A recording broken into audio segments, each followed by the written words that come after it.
Bismillahirrahmanirrahim. An-Nabi radhiyallahu qala Rasulullah sallallahu alaihi wasallam, "Ma min yawmin yusbihu al-'ibad bihi illa malakani yanzilani fa yaqulu ahaduhuma Allahumma a'ti mumfikan khalafan wa yaqul al-akhar Allahumma a'ti mumsikan talafan." Muttafaqun alaih. Dari Abu Hurairah berkata bahwa Rasulullah sallallahu alaihi wasallam bersabda, apabila waktu subuh tiba, dua malaikat turun dari langit. Malaikat yang pertama berkata, "Wahai Allah, berilah balasan kepada orang yang menafkahkan hartanya." Malaikat yang kedua berkata, "Wahai Allah, binasakanlah harta orang yang menggenggamnya, bakhil." Muttafaqun alaih, Bukhari Muslim. Hadis di atas didukung oleh ayat Al-Quran ke-20 yang mengatakan bahwa Allah SWT berfirman, apa saja yang dinafkahkan untuk kebaikan, Allah SWT akan menggantinya dengan balasan berlipat ganda. Masih banyak riwayat yang menguatkan hadis di atas. Abu Hurairah meriwayatkan sabda Rasulullah SAW bahwa apabila matahari terbit, maka di kedua sisinya malaikat mengumumkan sesuatu yang didengar oleh semua makhluk kecuali jin dan manusia. Wahai manusia, berjalanlah kamu ke arah Rabbmu. Sedikit harta sekedar keperluanmu adalah lebih baik daripada harta yang banyak tetapi melalaikan kamu dari Allah. Apabila matahari terbenam, di kedua sisinya malaikat berdoa dengan suara keras. Wahai Allah, berilah balasan kepada orang yang menafkahkan hartanya dengan Allah, dan bacakanlah harta orang yang menggenggamnya.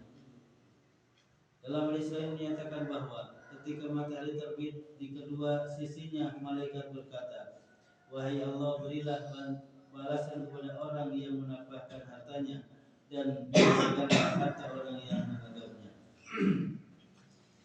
Riwayat lain mengatakan bahwa di langit ada dua malaikat yang ditugaskan untuk mengucapkan itu saja, tanpa tugas lain. Salah satu dengan mengatakan, "Wahai Allah, berilah balasan kepada orang yang menafkahkan hartanya." Malaikat yang kedua mengatakan, "Wahai Allah, binasakanlah harta orang yang menggenggamnya." Dengan demikian dapat disimpulkan bahwa pagi dan petang bukan suatu waktu yang tertentu, tetapi doa itu terus-menerus diucapkannya. Pengalaman menunjukkan orang-orang yang menyimpan hartanya biasanya mengalami musibah yang memusnahkan semua harta mereka. Misalnya menghadapi dakwaan pengadilan, kecurian, dibelanjakan secara sia-sia dan sebagainya. Hafidz Ibnu Hajar rahmatullahi alaih menuliskan bahwa musibah demikian biasanya menimpa harta yang dikumpulkan sehingga ia kehilangan hartanya. Paling tidak ia akan mati dan meninggalkan harta itu untuk orang lain. Kadang-kadang karena kesibukannya mengurus harta, ia kehilangan amalan-amalan yang baik. Sebaliknya orang yang menafkahkan hartanya akan menerima keberkahan dari hartanya. Bahkan dalam sebuah hadis dikatakan bahwa apabila seorang memberi sedekah dengan baik, setelah ia meninggal dunia, Allah SWT akan mengurus harta peninggalannya dengan baik. Yaitu setelah ia meninggal dunia, keturunannya tidak akan memboroskan harta peninggalannya dengan sia-sia. Pada umumnya, anak-anak orang kaya suka menghabiskan harta peninggalan orang tuanya dengan kelakuan-kelakuan yang buruk.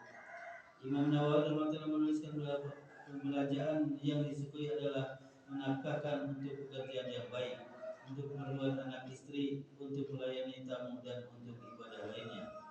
Qurtubi rahmatullahi mengatakan bahwa pembelanjaan untuk ibadah meliputi ibadah yang fardu dan nafil, sunnah. Tetapi seseorang itu yang menggenggam hartanya, maka akan mendapatkan laknat malaikat, doa malaikat seperti yang disebutkan tadi. Dengan tabiat bakhil, orang akan merasa enggan menafkahkan hartanya untuk ibadah dan hatinya menjadi susah. Rahimahullah salah satu nasihat dibagi dari Rasulullah sallallahu alaihi wasallam. Paling senang penekanan dia nyata setiap hari presiden malaikat selalu berdoa mendoakan dua macam manusia, yaitu dua macam manusia yang doa orang yang menafkahkan hartanya di jalan Allah. Anu kedua doa yaitu jami anu bakhil nakoreh setiap hari bahkan pagi sampai sore. Jadi amalan masya Allah presiden yang saya istilahkan perintah orang dina ibadah yang sungguh sholat zuhur. Di Al-Quran sering dibarengan aqimus sholat wa atuz zakat. Adakeun sholat kaluarkeun zakat. Dan artian beresena cermati kada berkorban untuk dirinya dan berkorban oge hartana. Mudah-mudahan dalam sudah dikasih rahmat. Amin.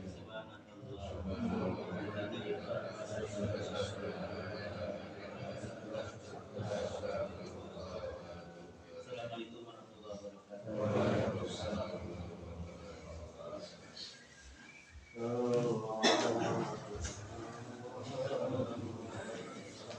wabarakatuh.